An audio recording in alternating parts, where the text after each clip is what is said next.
اس episode کے آغاز میں آپ دیکھیں گے عثمان کے سپاہی گھوڑا گاڑیوں پر سامان لاد رہے تھے۔ اسی دوران عثمان وہاں پر آ جاتا ہے اور کہتا ہے سپاہیوں، جاں بازوں، اگر جہنم کے سپاہیوں سے لڑنے والے ہو تو تمہیں انہیں جنت میں داخل نہیں ہونے دینا چاہیے، لیکن ہم اس کے برعکس کریں گے۔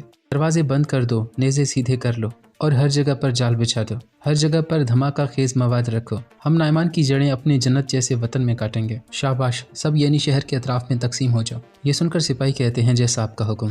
اسی دوران ایک سپاہی وہاں پر آ جاتا ہے اور کہتا ہے سردار، والدہ سلطان آ رہی ہے۔ یہ سن کر عثمان کہتا ہے آنے دو اسے۔ یہاں نعمان کے پاس کچھ لوہار تلوار تھامے کھڑے ہوئے تھے، جس کے بعد نعمان ان کی تلواریں لے کر انہیں چیک کرنے لگتا ہے۔ اسی دوران وہ ایک تلوار دیکھتا ہے جو لکڑی کو بھی کاٹ نہیں پا رہا تھا۔ یہ دیکھ کر نعمان بہت غصے میں آ جاتا ہے۔ اس تلوار کا مالک کہتا ہے مجھے معاف کر دو کماندار نعمان۔ یہ سن کر نعمان کہتا ہے تم معافی کے حقدار نہیں ہو، چلو اب دیکھتے ہیں اگر تمہاری تلوار تیز ہوئی تو تم جلدی مر جاؤ گے ورنہ تڑپ تڑپ کر مرو گے۔ یہ سن کر منگول سپاہی اس لوہار کو پکڑ لیتے ہیں اور نعمان 2-3 وار کر کے اس کی گردن کاٹ دیتا ہے۔ پھر نعمان کہتا ہے ان تلواروں کے ذریعے ہم دشمنوں کو شکست دیں گے، جو اپنا کام صحیح طریقے سے نہیں کرے گا اس کا انجام ایسا ہی ہوگا۔ اس تلوار کو سنبھال کر رکھو کراچو، اسی تلوار سے میں عثمان کے ٹکڑے ٹکڑے کروں گا۔ یہ کہہ کر وہ تلوار کرانچو کو دے دیتا ہے، جس کے بعد وہ کہتا ہے عثمان میرے بچھائے گئے جال کی طرف بڑھ رہا ہے اور یہ معاملہ آج ختم ہو جائے گا۔ عثمان کے خاتمے کے بعد ہر چیز میری خواہش کے مطابق ہوگی، اس زمین پر بہنے والا خون ہمارے مقصد کو پورا کرے گا۔ یہ کہہ کر وہ اپنی تلوار ہوا میں لہراتا ہے، جس کے بعد تمام سپاہی اپنی تلواریں ہوا میں لہرانے لگتے ہیں۔ نعمان کہتا ہے گھوڑوں پر سوار ہو جاؤ، ہم عثمان کا سر قلم کرنے جا رہے ہیں۔ آج رلی خان کے غضب کا دن ہے۔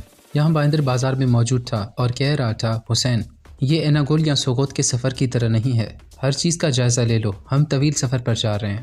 حسین کہتا ہے ہر چیز تیار ہے جناب، سپاہی ماہر ہیں، سب سے مضبوط اور ماہر سپاہیوں کو ہم نے اپنے ساتھ لیا ہے۔ بائندر کہتا ہے ہم جا اس حالت میں رہے ہیں لیکن ہماری واپسی مختلف ہوگی، تم دیکھنا کہ یعنی شہر میں دیوان کی سربراہی میں کروں گا۔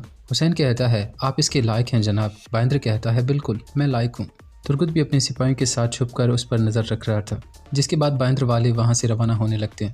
یہاں کنور کہتا ہے انہوں نے کل کا دن نعمان کی قرارگاہ میں گزارا تھا اور فجر کی اذان سے پہلے ہی انہوں نے سامان جمع کرنا شروع کر دیا تھا۔ ترگت بائندر کی طرف دیکھتے ہوئے کہتا ہے دیکھو دیکھو اس کا انداز کتنا تکبرانہ ہے، ہم تمہارے تکبر کو خاک میں ملا دیں گے بائندر۔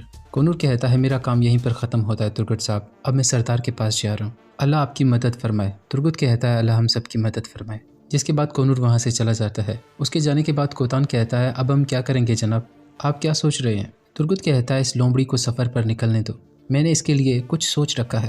یہ سن کر کوتان کہتا ہے ہم اسے مار ڈالیں گے؟ ترگت کہتا ہے نہیں، پہلے قدم قدم پر سائے کی طرح اس کا پیچھا کریں گے اور پھر وہ قیمتی مہر اس سے لے لیں گے۔ یہاں اسمیہ سلطان عثمان کے پاس آ جاتی ہے اور کہتی ہے بڑے لوگ کب سے چھوٹوں کے پاس آنے لگے ہیں عثمان۔ عثمان کہتا ہے اگر آپ حساب لینے آئیں تو بغیر پوچھے آ جائیں۔ اسمیہ سلطان کہتی ہے باہر ہونے والی تیاریوں کی وجہ کیا ہے عثمان صاحب؟ عثمان کہتا ہے ہم کافروں کے لیے قیامت کی تیاریاں کر رہے ہیں، آپ پریشان نہ ہوں۔ یہ سن کر اسمیان کہتی ہے اصل بات پر آؤ عثمان صاحب۔ یہ سن کر عثمان کہتا ہے وزیر ساویلی، وہ شروع سے ہی کماندار نعمان کے لیے کام کر رہا ہے۔ یہ سن کر اسمیہ سلطان پریشان ہو جاتی ہے اور کہتی ہے عظیم سلجوق سلطنت کا وزیر ایسا کیسے کر سکتا ہے؟ عثمان کہتا ہے اس دن جب آپ قرارگاہ پر تھے تب آپ کے قریبی سپاہیوں نے بھی نعمان کے سامنے گھٹنے ٹیک دیے تھے، یہ تو آپ نے بھی دیکھا تھا۔ وزیر ساویلی کی حرکت سے حیران نہ ہوں۔ اسمیہ سلطان کہتی ہے میرے بیٹے کا کیا ہوگا؟ ساویلی تو میرے بیٹے سلطان علاؤالدین کے سب سے زیادہ قریب ہے، سلطان کی جان تو خطرے میں ہے، میں وقت ضائع کیے بغیر کونیا روانہ ہو رہی ہوں۔ یہ کہہ کر وہ وہاں سے جانے لگتی ہے تو عثمان کھڑا ہو جاتا ہے اور کہتا ہے رک جائیں، آپ نے بالکل ٹھیک کہا والدہ سلطان، کونیا اور سلطان علاؤالدین دونوں خطرے میں ہیں، لیکن اگر آپ گئی تو آپ بھی خطرے میں ہو سکتی ہیں۔ یہ سن کر اسمیہ سلطان کہتی ہے تو آپ کیا مشورہ دیتے ہیں عثمان صاحب؟ یہ سن کر عثمان کچھ سوچنے لگ جاتا ہے۔ یہاں الججک اور آگ تیمور شادی کے بعد کارکن قبیلے میں آ جاتے ہیں اور قبیلے والے جوش و خروش سے ان کا استقبال کر رہے تھے۔ جب وہ اپنی گھوڑا گاڑی سے اترتے ہیں تو اسی دوران بینگے خاتون بھی اپنے خیمے سے باہر آ جاتی ہے۔ تھوڑی دیر بعد وہ ان کے قریب آ جاتے ہیں۔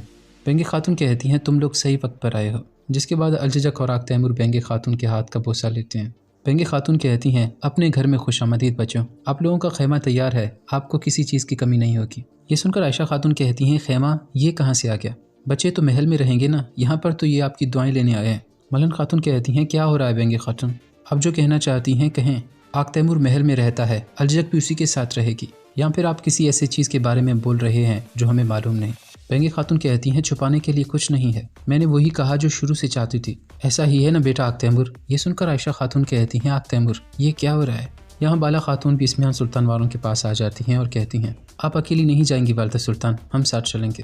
یہ سن کر اسمیہ سلطان کہتی ہے مشکل وقت میں ساتھ دینے والوں کو اچھے دنوں میں کبھی نہیں بھولوں گی۔ آپ سلامت رہیں بالا خاتون۔ بالا خاتون کہتی ہیں ہم بھی مشکل وقت میں کسی کا ساتھ چاہتے تھے، ہم بھی نہیں بھولتے، لیکن آج اتحاد کا دن ہے۔ اسمیہ سلطان کہتی ہے ہمیں وقت ضائع کیے بغیر نکلنا چاہیے۔ سلامت رہیں عثمان صاحب۔ یہ سن کر عثمان کہتا ہے آپ لوگوں کا راستہ کشادہ ہو۔ یہ سن کر اسمیہ سلطان وہاں سے چلی جاتی ہے۔ اس کے جانے کے بعد عثمان بالا سے کہتا ہے ساویلی جانتا ہے کہ اورحان کو اس کی غداری کا معلوم ہے، وہاں پر تمہارے ساتھ دشمنوں جیسا سلوک ہوگا بالا، اس لیے محتاط رہنا۔ یہ سن کر بالا خاتون کہتی ہیں آپ بے فکر رہیں عثمان، ہم اپنی تلواروں کے ذریعے کفار کا سامنا کریں گے۔ عثمان کہتا ہے وہ ہمارا پیچھا نہیں چھوڑیں گے، ہم بھی ان کا پیچھا نہیں چھوڑیں گے۔ جہاد مبارک ہو بالا۔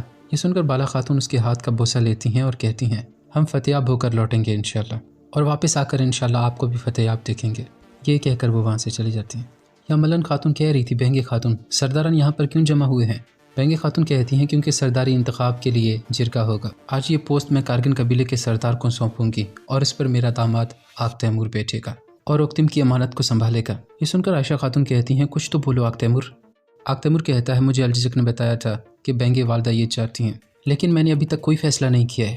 ملن خاتون کہتی ہیں دوبارہ کون سا جال بن رہی ہو بہنگے خاتون؟ عثمان صاحب کے علم میں لائے بغیر آپ یہ کام کیسے کر سکتی ہیں؟ الجا کہتی ہے کوئی جال نہیں ملن خاتون، بابا کی امانت والدہ آق تیمور کے حوالے کرنا چاہتی ہیں، اس میں ناراض ہونے والی کون سی بات ہے، اور عثمان صاحب کو اس پر اعتراض کیوں ہوگا؟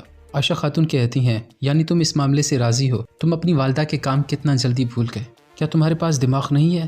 یہ سن کر بہنگے خاتون کہتی ہیں خواتین یہ میرا قبیلہ ہے، یہاں پر آواز بلند نہ کریں، میرے شوہر شہید ہو گئے ہیں، آپ کس فریب کے بارے میں بات کر رہے ہیں؟ میرے پاس عثمان صاحب سے چھپانے کے لیے کچھ نہیں۔ ملن خاتون کہتی ہیں جب ہم اپنی آواز بلند کریں گے تو آپ سے اس کی اجازت نہیں لیں گے بہنگے خاتون، آپ کے ہر عمل کے پیچھے ایک منصوبہ ہوتا ہے۔ بہنگے خاتون کہتی ہیں آپ جال کی بات کر رہی ہیں، کون سی جال؟ میں اپنے داماد کو اپنے قبیلے کا سردار بنا رہی ہوں، آپ لوگوں کو مجھ پر بھروسہ نہیں ہے یا پھر آق تیمور پر بھروسہ نہیں؟ الجا کہتی ہے آق تیمور ہر چیز سنبھال لیں گے، مجھے ان پر پورا اعتماد ہے۔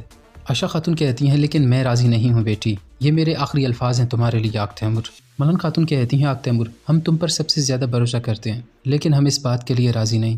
یہ سن کر بہنگے خاتون کہتی ہیں سرداران آپ خیمے میں جائیں، میں تشریف لا رہی ہوں۔ یہ سن کر سردار اندر چلے جاتے ہیں، جس کے بعد بہنگے خاتون آق تیمور سے کہتی ہیں جرگہ شروع ہونے والا ہے، اب تم فیصلہ کرو آق تیمور، اگر تم امانت سنبھال سکتے ہو تو جرگہ اس طرف ہے، اور اگر تم سنبھال نہیں سکتے تو اس طرف جا سکتے ہو۔ یہ کہہ کر بہنگے خاتون اندر جانے لگتی ہیں اور کہتی ہیں چلو بیٹی الجھک۔ یہ سن کر الجھک بھی اس کے ساتھ چلی جاتی ہے۔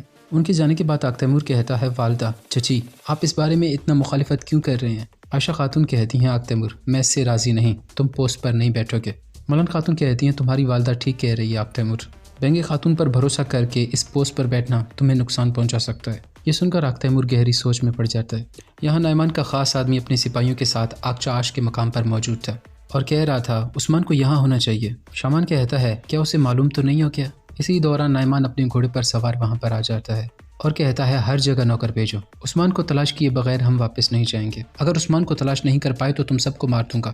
اسی دوران اس کی نظر پیڑ پر موجود ایک خط پر پڑتی ہے، یہ عثمان کا خط تھا، اس میں لکھا ہوا تھا تم خود کو بھیڑیا اور ہمیں بھیڑ سمجھے، میرے وطن میں جال بچھانا بہت مشکل ہے، بھیڑیا بننے کے لیے صرف پنجوں کی نہیں بلکہ عقل کی بھی ضرورت ہوتی ہے، تمہارا انجام قریب ہے کیونکہ تم خامیوں سے بھرے ہوئے ہو۔